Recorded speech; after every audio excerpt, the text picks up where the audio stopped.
Tuhanlah kekuatanku, Tuhanlah nyanyianku, Dialah keselamatanku. Jikalau Dia di pihakku, terhadap siapakah ku gentar? Tuhanlah kekuatanku, Tuhanlah nyanyianku, Dialah keselamatanku. Jikalau Dia di pihakku, terhadap siapakah ku gentar? Tuhanlah kekuatanku, Tuhanlah nyanyianku, Dialah keselamatanku. Jikalau Dia di pihakku, terhadap siapakah ku gentar? Tuhanlah kekuatanku, Tuhanlah nyanyianku, Dialah keselamatanku. Jikalau Dia di pihakku, terhadap siapakah ku gentar? Bacaan Alkitab kita pada hari ini diambil dari Injil Lukas pasal 10 ayat 25 sampai 37. Pada suatu kali berdirilah seorang ahli Taurat untuk mencobai Yesus. Katanya, "Guru, apa yang harus kuperbuat untuk memperoleh hidup yang kekal?" Jawab Yesus kepadanya, "Apa yang tertulis dalam hukum Taurat? Apa yang kau baca di sana?" Jawab orang itu, "Kasihilah Tuhan Allahmu dengan segenap hatimu dan dengan segenap jiwamu dan dengan segenap kekuatanmu dan dengan segenap akal budimu. Dan kasihilah sesamamu manusia seperti dirimu sendiri." Kata Yesus kepadanya, "Jawabmu itu benar. Perbuatlah demikian, maka engkau akan hidup." Tetapi untuk membenarkan dirinya, orang itu berkata kepada Yesus, "Dan siapakah sesamaku manusia?" Jawab Yesus, "Adalah seorang yang turun dari Yerusalem ke Yeriko. Ia jatuh ke tangan penyamun-penyamun yang bukan saja merampoknya habis-habisan, tetapi yang juga memukulnya dan yang sesudah itu pergi meninggalkannya setengah mati. Kebetulan ada seorang imam turun melalui jalan itu. Ia melihat orang itu, tetapi ia melewatinya dari seberang jalan. Demikian juga seorang Lewi datang ke tempat itu. Ketika ia melihat orang itu, ia melewatinya dari seberang jalan. Lalu datang seorang Samaria yang sedang dalam perjalanan ke tempat itu, dan ketika ia melihat orang itu, tergeraklah hatinya oleh belas kasihan. Ia pergi kepadanya lalu membalut luka-lukanya. Sesudah ia menyiraminya dengan minyak dan anggur, kemudian ia menaikkan orang itu ke atas keledai tunggangannya sendiri, lalu membawanya ke tempat penginapan dan merawatnya. Keesokan harinya ia menyerahkan 2 dinar kepada pemilik penginapan itu. Katanya, "Rawatlah dia, dan jika kau belanjakan lebih dari ini, aku akan menggantinya waktu aku kembali." Siapakah di antara ketiga orang ini, menurut pendapatmu, adalah sesama manusia dari orang yang jatuh ke tangan penyamun itu? Jawab orang itu, "Orang yang telah menunjukkan belas kasihan kepadanya." Kata Yesus kepadanya, "Pergilah dan perbuatlah demikian." Saudara-saudara, cerita tentang orang Samaria yang murah hati ini dilatar belakangi dari sebuah niat buruk seorang ahli Taurat yang hendak mencari-cari kesalahan Tuhan Yesus. Dia bertanya tentang kehidupan yang kekal kepada Tuhan Yesus. Apa yang harus diperbuat untuk memperoleh hidup yang kekal? Pertanyaan ini ditanyakan tentunya bukan karena dia tidak tahu. Justru sebaliknya, karena dia sangat menguasai pertanyaan ini. Dan karena dia menguasai pertanyaan ini, jadi dia bisa beradu argumen dengan Tuhan Yesus, dan dia bisa menemukan kesalahan pandangan-pandangan Tuhan Yesus. Tetapi yang terjadi sebaliknya, perjumpaan dengan Tuhan Yesus selalu membawa perubahan dalam diri setiap orang, termasuk ahli Taurat ini. Kita bisa melihat nanti di akhir diskusi mereka. Pertanyaan ahli Taurat tentang kehidupan yang kekal ini dijawab dengan sebuah pertanyaan balik dari Tuhan Yesus. Apa yang tertulis dalam hukum Taurat? Apa yang kau baca di sana? Sebenarnya dengan kata lain Tuhan Yesus itu mau mengatakan begini, kamu kan ahli Taurat. Kenapa mesti tanya? Kamu kan tinggal baca. Kamu tahu apa yang harus kamu lakukan. Ya, lakukanlah. Kata ahli Taurat, jawab ahli Taurat itu, kasihilah Tuhan Allahmu dengan segenap hatimu, dan dengan segenap kekuatanmu, dan dengan segenap akal budimu, dan kasihilah sesamamu manusia seperti dirimu sendiri. Ini jawaban yang sebenarnya memang jawaban yang tepat, bahwa hukum Taurat itu mengajarkan untuk mengasihi Tuhan dan juga sesama manusia. Ya, itu kamu sudah tahu, kata Tuhan Yesus. Maka perbuatlah demikian. Jadi tidak ada perdebatan, tidak ada adu argumen, dan tidak bisa mencari kesalahan Tuhan Yesus. Lalu ahli Taurat ini terus mengejar dan bertanya, siapakah sesamaku manusia? Saudara, pertanyaan siapakah sesamaku manusia ini pertanyaan yang sangat subjektif. Buat ahli Taurat ini, ada orang-orang yang bukan sesamanya. Misalnya orang-orang Samaria. Bahkan bukan cuma oleh ahli Taurat, tetapi oleh orang-orang Yahudi pada umumnya. Karena orang-orang Samaria ini dianggap sebagai orang Yahudi yang sudah tercemar. Orang Yahudi yang sudah kawin campur dengan bangsa-bangsa lain, dan sudah tidak murni lagi darah Yahudinya. Karena itu mereka bukan lagi sesama. Mereka harus dijauhi. Tuhan Yesus tahu itu dan memakainya untuk mengajar ahli Taurat tentang sesama manusia. Lalu Tuhan Yesus memberikan sebuah cerita yang mungkin pernah terjadi dalam kehidupan sehari-hari mereka. Ada seorang yang turun dari Yerusalem ke Yeriko. Yerusalem memang berada di dataran yang lebih tinggi, jadi di sini disebut turun. Di perjalanan ia dirampok, diambil harta bendanya. Lalu bukan cuma itu saja, ia dipukuli hingga terluka parah. Dia terkapar di jalanan. Dan kebetulan ada seorang imam yang melewat jalan itu. Tetapi imam itu hanya melihat dari kejauhan lalu melewatinya, sama sekali tidak melakukan apapun. Demikian juga orang Lewi yang lewat di situ, ya hanya melihat lalu melewatinya. Saudara, imam dan orang Lewi ini adalah orang-orang yang sangat dekat dengan kehidupan religius mereka. Imam dan Lewi ini bekerja di Bait Allah, melakukan pelayanan ritual-ritual keagamaan orang-orang Yahudi. Tetapi ketika melihat ada orang yang membutuhkan pertolongan, mereka hanya berlalu begitu saja.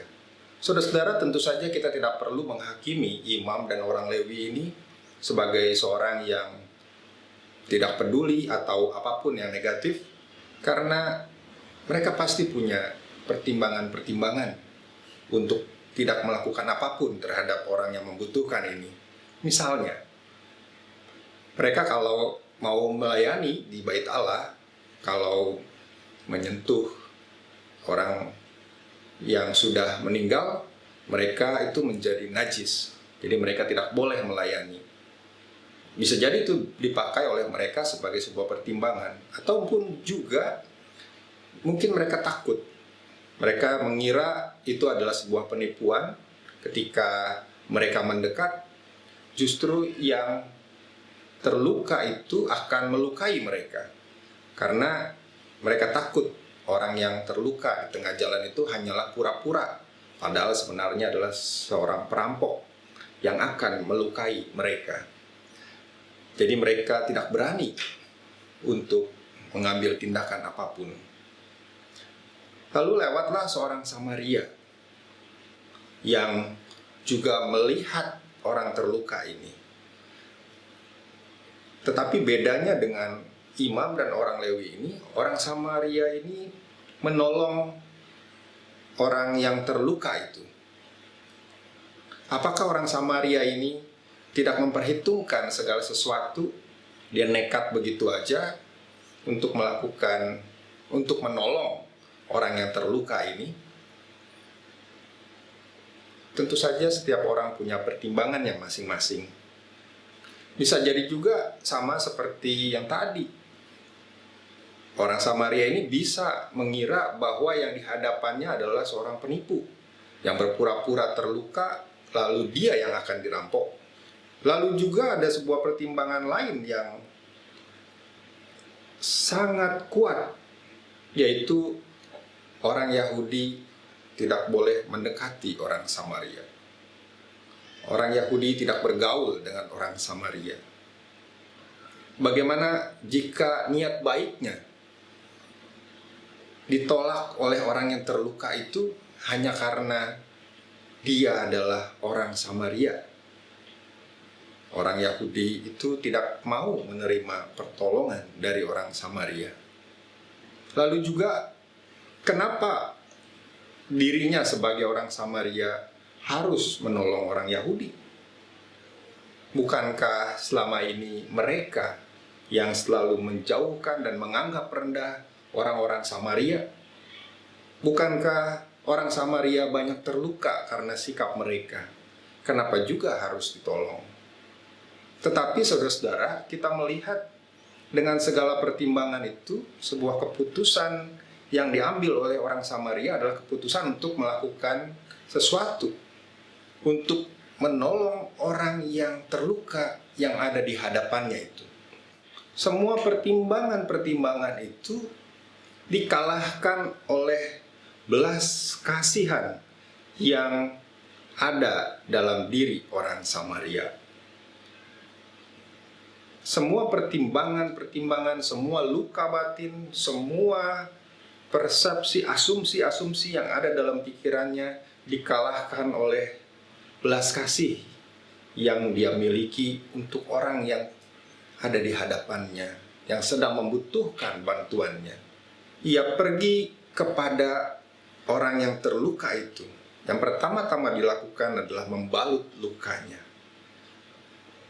Ia membawa orang yang terluka itu ke penginapan karena orang itu butuh beristirahat, butuh untuk memulihkan luka-lukanya. Dan bukan cuman itu, ia membayar semua biaya penginapan dan semua kebutuhan orang yang terluka itu. Dan jika ada yang kurang, maka dia bersedia membayarnya lagi. Dari cerita itu, Tuhan Yesus bertanya kepada ahli Taurat, siapa yang menjadi sesama bagi orang yang terluka itu? Jawab ahli Taurat, orang yang telah menunjukkan belas kasihan kepadanya. Saudara-saudara, kita melihat ada sebuah perubahan dalam diri ahli Taurat. Jawaban dia adalah jawaban yang tulus, jawaban yang tidak memiliki motif-motif tersembunyi, motif-motif untuk mencari kesalahan Tuhan Yesus, melainkan sebuah jawaban yang sebenarnya sulit untuk bisa dipercaya keluar dari mulut seorang ahli Taurat pada zaman itu. Mungkin kalau tidak terjadi perubahan dalam diri ahli Taurat ini, ia akan membela imam dan orang Lewi sebagai sesamanya. Apapun yang dilakukan imam dan orang Lewi, entah itu benar atau salah, yang penting mereka adalah sesamanya. Dan yang juga penting di akhir perjumpaan Tuhan Yesus dengan ahli Taurat ini adalah perintah Tuhan Yesus yang mengatakan, pergilah dan perbuatlah demikian. Dengan kata lain, ia berkata kepada ahli Taurat ini, pergilah dan jadilah sesama buat orang lain, buat siapapun, tanpa memandang identitas, apakah dia orang Yahudi atau orang Samaria. Saudara-saudara, menjadi sesama bagi orang lain bukanlah hal yang mudah.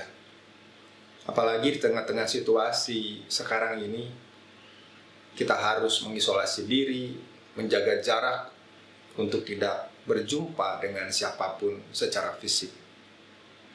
Kondisi ini semakin membatasi kita untuk kita tidak tahu keadaan orang lain, untuk kita tidak peduli apa yang terjadi terhadap orang lain.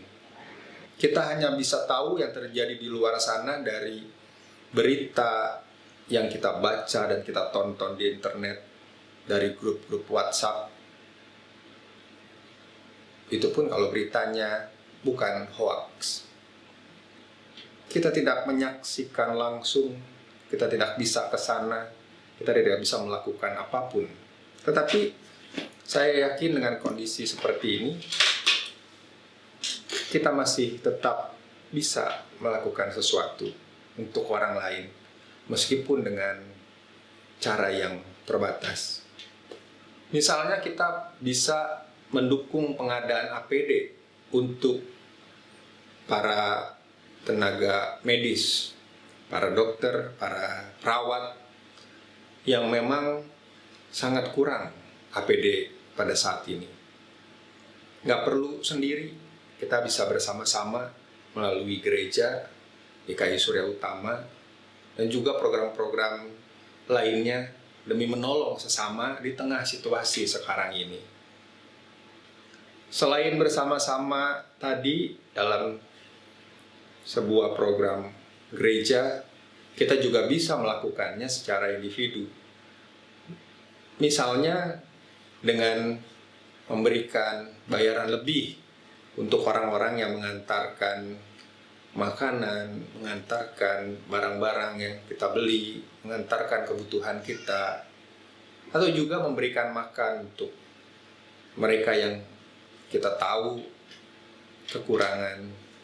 Karena pada saat ini memang situasi menjadi sangat sulit bagi banyak orang. Dan ketika kita punya lebih, kita bisa berbagi. Tentu dengan cara yang tetap aman. Kita tidak menulari orang lain, ataupun kita tertular dari orang lain.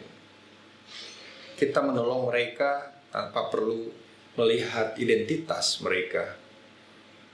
Siapa mereka, apa agamanya, apa sukunya. Yang kita lihat adalah kondisi mereka yang tengah membutuhkan kehadiran kita sebagai sesama mereka. Seperti kata Tuhan Yesus kepada orang Farisi, demikian juga perkataan Tuhan Yesus ini untuk kita. Pergilah dan perbuatlah demikian. Mari kita menaikkan doa syafaat kita. Kami berdoa ya Tuhan untuk kondisi dunia yang saat ini tengah dilanda pandemi virus COVID-19. Kiranya Tuhan menyertai setiap pemerintah di berbagai negara yang membuat kebijakan-kebijakan untuk mengatasi persoalan ini. Kiranya Tuhan juga menyertai para ilmuwan yang tengah meneliti untuk membuat vaksin dari virus ini. Kami berdoa juga untuk para tenaga medis, para dokter, perawat yang merawat orang-orang yang terjangkit virus COVID-19 ini. Kami berdoa juga untuk mereka yang berduka ketika ada anggota keluarga mereka yang dipanggil Tuhan. Kami mendoakan mereka yang sedang dalam masa-masa perawatan, Tuhan yang memberi pemulihan dan kesembuhan. Kami berdoa untuk mereka yang karena situasi ini harus kehilangan pekerjaan, harus kehilangan penghasilan. Kiranya Tuhan yang menyertai mereka. Kami juga mendoakan mereka yang sedang sakit dan dalam pemulihan, secara khusus untuk Ibu Aisyam, Ibu Tumira, Ibu Waluyo, adik Elena dan Matthew, Ibu Martini, Bapak Tampu Bolon, Bapak Untung, Ibu Liani, Ibu Seliati, Pendeta Ishak Sipalasuta, Bapak Robert dan Ibu Winda, adik Milagri, Bapak Andre, adik Naomi, Ibu Erni, dan Bapak Jan, serta keluarga mereka yang menjaga dan merawat mereka. Kiranya Tuhan memberikan kesembuhan dan memulihkan kesehatan mereka. Kami juga mendoakan mereka yang berulang tahun, secara khusus untuk Ibu Murcina Sudarso dan Bapak Tony Sutejo. Kiranya Tuhan menyertai mereka di usia mereka yang baru, dengan kasih-Mu ya Tuhan, yang selalu baru setiap hari. Inilah doa kami, ya Tuhan, yang kami naikkan di dalam nama Tuhan Yesus Kristus. Amin.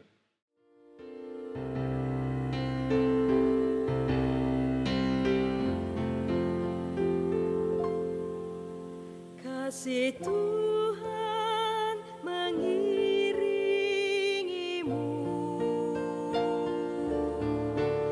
dan sayapnya melindungimu.